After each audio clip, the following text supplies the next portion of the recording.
నమస్తే అండి. వంట చెయ్యి ఈరోజు పప్పు మెంతికూర తయారు చేసింది. అది ఎలాగో మనం ఇప్పుడు నేర్చుకుందాం. ఈ పప్పు మెంతికూర చేసుకోవడం చాలా ఈజీ, రుచిగా కూడా ఉంటుంది. ఇందుకోసం ముందుగా కుక్కర్ తీసుకుని అందులో అరగంట పాటు నానబెట్టిన కందిపప్పుని వేసుకోవాలి. పప్పు ఇలా నానబెట్టుకోవడం వల్ల త్వరగా ఉడికిపోతుంది, అలాగే తిన్న తర్వాత చక్కగా అరిగిపోతుంది. ఇప్పుడు ఈ పప్పులో 1 టీ స్పూన్ కారం, పావు టీ స్పూన్ పసుపు వేసుకుని 1 కప్పుకి 1.5 కప్పుల నీళ్లు వేసుకుని స్టవ్ మీద పెట్టుకోవాలి. ఇప్పుడు ఇందులో 3 పచ్చిమిరపకాయలు కూడా వేసుకుని కుక్కర్ మూత పెట్టుకుని మీడియం ఫ్లేమ్లో 3 విజిల్స్ వచ్చేంత వరకు ఉడికించుకోవాలి. పచ్చిమిరపకాయలు మనం తాలింపులో కూడా వేసుకోవచ్చు, లేదా ఇలా కుక్కర్లో అయినా వేసుకుని ఉడికించుకోవచ్చు. చూడండి, స్టీమ్ అంతా పోయిన తర్వాత మూత తీసి చూస్తే పప్పు చక్కగా ఉడికిపోయింది కదా. ఇప్పుడు పప్పుని పప్పు గుత్తుతో ఒకసారి రుబ్బుకోవాలి. పప్పు మెత్తగా ఉడికిపోయింది కాబట్టి మనకి చాలా త్వరగానే నలిగిపోతుంది. మీకు ఒకవేళ పప్పుని నానబెట్టుకునే సమయం లేకపోతే మరొక 2-3 విజిల్స్ రప్పించుకుంటే సరిపోతుంది. ఇప్పుడు ఇలా రుబ్బుకున్న పప్పుని పక్కన పెట్టుకుని స్టవ్ మీద ఒక కడాయి పెట్టుకుని 1 టేబుల్ స్పూన్ నూనె వేసుకోవాలి. నూనె వేడయిన తర్వాత ఇందులో 5-6 దంచిన వెల్లుల్లి వేసుకోవాలి. ఈ వెల్లుల్లిపాయల్ని కొద్దిగా రంగు మారేంత వరకు వేయించుకోవాలి.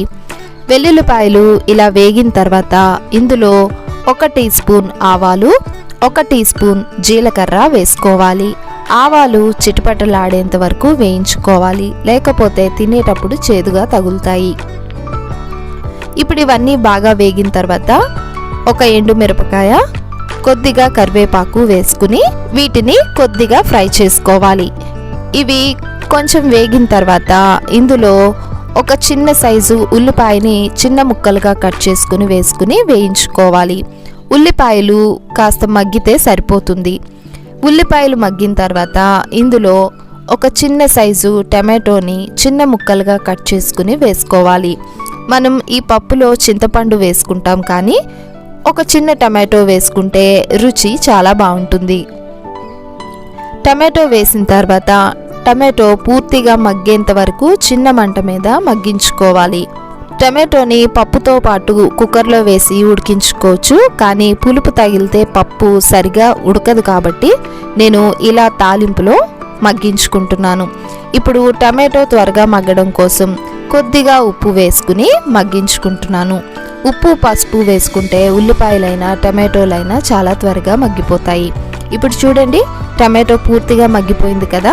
ఇప్పుడు ఇందులో 1 కట్ట మెంతికూరని శుభ్రంగా కడిగి ఇందులో వేసుకోవాలి. మెంతికూర చాలా త్వరగానే వేగిపోతుంది. ఇప్పుడు మెంతికూర వేసిన తర్వాత 2 నిమిషాల పాటు ఇలా వేయించుకుంటే మనకి ఆకు చక్కగా వేగిపోతుంది. మెంతికూరని పప్పుతో పాటు కుక్కర్లో వేసి ఉడికించుకునే కంటే ఇలా వేయించుకుని వండుకుంటే చాలా రుచిగా ఉంటుంది. ఇప్పుడు చూడండి, మెంతికూర కూడా చక్కగా వేగిపోయింది కదా. ఇప్పుడు 1 నిమ్మకాయ సైజ్ అంతా చింతపండు నుండి తీసిన చింతపండు రసం వేసుకోవాలి. చింతపండు రసం వేసుకున్న తర్వాత పచ్చివాసన పోయేంత వరకు ఈ నీళ్ళని మరిగించుకోవాలి.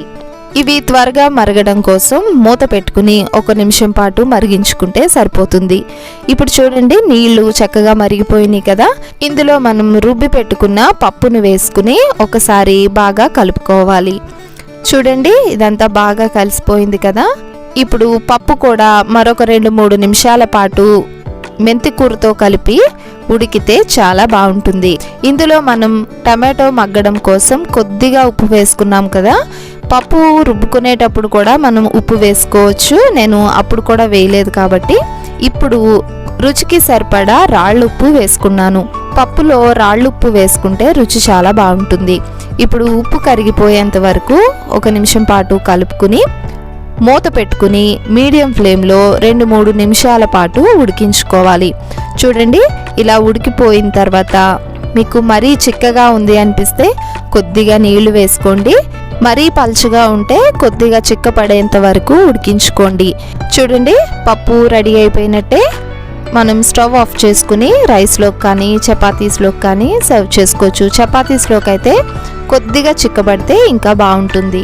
ఇంత టేస్టీగా ఉండే పప్పు మెంతి కూరని మీరు కూడా ఒకసారి ట్రై చేసి మీకు ఎలా కుదిరిందో కామెంట్ సెక్షన్లో తప్పకుండా నాకు తెలియచేయండి. నా ఛానల్ గనుక మీకు నచ్చితే లైక్ చేయండి, షేర్ చేయండి, సబ్స్క్రైబ్ చేయండి. నమస్కారం.